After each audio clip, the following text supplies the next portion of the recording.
കുന്നംകുളം കാണിപ്പയ്യൂർ മേഖലയിൽ മിന്നൽ ചുഴലിയിൽ വ്യാപക നാശനഷ്ടം. വിവരങ്ങളുമായി മനോജ് ഉണ്ട്. മനോജ്, ഈ മിന്നൽ ചുഴലിയിൽ എന്തൊക്കെ നാശനഷ്ടമാണ് സംഭവിച്ചിട്ടുള്ളത്? തീർച്ചയായും ഈ കാണിപ്പയ്യൂർ മാന്തോപ്പ് ത്രിവേണി മേഖലകളിലാണ് ഈ ചുഴലിക്കാറ്റ് വീശിയത്. ഇവിടെയൊക്കെ മരങ്ങൾ കടപുഴകി വീണിട്ടുണ്ട്. അതോടൊപ്പം വൈദ്യുതി ലൈനുകളും പോസ്റ്റുകളും ഉൾപ്പെടെ തകർന്ന നിലയിലാണ്. കുന്നംകുളം നഗരസഭാ ശ്മശാനത്തിന്റെ പുകക്കുഴലും തകർന്നു വീണിട്ടുണ്ട്.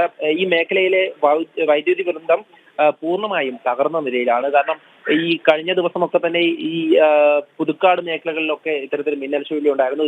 ഇത്തരത്തിൽ ദിവസങ്ങളായി തന്നെ തൃശ്ശൂരിൽ വിവിധയിടങ്ങളിലായി മിന്നൽ ചുഴലി ഉണ്ടാവുകയാണ്. പല നാശനഷ്ടങ്ങളും ഇപ്പോൾ റിപ്പോർട്ട് ചെയ്യുന്നുണ്ട്. ഈ പല മേഖലകളിലും വീടുകൾക്ക് മുകളിലേക്ക് ഈ മരങ്ങൾ വീഴുന്നതൊക്കെ തന്നെ ഇപ്പോൾ ഈ മിന്നൽ ചുഴലി സ്ഥിരമായി കാണുന്ന കാര്യമാണ്. എന്തായാലും ഇപ്പോൾ കുന്നംകുളം കാണിപ്പയ്യൂർ മേഖലയിലാണ് ഇത്തരത്തിലൊരു നാശനഷ്ടം ഉണ്ടായിരിക്കുന്നത്. ഇതുമായി ബന്ധപ്പെട്ട് മറ്റ് അധികൃതരൊക്കെ തന്നെ ഈ സ്ഥലത്ത് എത്തിയിട്ടുണ്ട്. എന്തായാലും വൈദ്യുതി ബന്ധം എത്രയും പെട്ടെന്ന് തന്നെ ഇവർക്ക് ആ കാര്യങ്ങളൊക്കെ തന്നെ KSEB ഉൾപ്പെടെ ചെയ്തുകൊണ്ടിരിക്കുകയാണ്.